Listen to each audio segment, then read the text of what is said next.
నమస్తే, నేను Vamsi. Welcome to News Chips. Kargil సహా 48 యుద్ధ క్షేత్రాల పర్యటనకు ఆర్మీ గ్రీన్ సిగ్నల్ ఇచ్చింది. ఆర్మీ భారత సైన్యం కీలక నిర్ణయం తీసుకుంది. హిమాలయాల్లోని యుద్ధ క్షేత్రాల సందర్శనకు సంబంధించి సంచలన నిర్ణయమనే చెప్పాలి. కార్గిల్, సియాచిన్, గ్లాజియార్, గాల్వాన్లలో పర్యాటకులను అనుమతించాలని నిర్ణయించారు. ఈ మేరకు army chief general Upendra Dwivedi ఈ విషయాలు చెప్పారు. పూణే యూనివర్సిటీలో జరిగిన ఓ కార్యక్రమంలో ఆయన పాల్గొన్నారు. ఈ సందర్భంగా ఆయన మాట్లాడారు. భారత రుద్ది పయనంలో ఇండియన్ ఆర్మీ పాత్ర అంశంపై సుదీర్ఘంగా ప్రసంగించారు.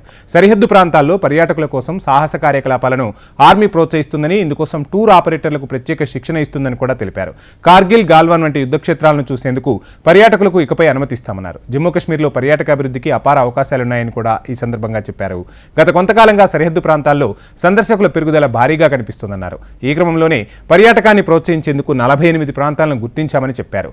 వచ్చే 5 ఏళ్లలో పర్యాటకుల సంఖ్య రెట్టింపయ్యే అవకాశం ఉందని ద్వివేది చెప్పుకొచ్చారు. సో ఏది ఏమైనా యుద్ధ క్షేత్రాలను సందర్శించడం అనేది చాలా మందికి కూడా ఒక మధురమైన అనుభూతిని అందిస్తుందనే చెప్పాలి. ఇది ఇవాల్టి news chips. Please subscribe HM TV.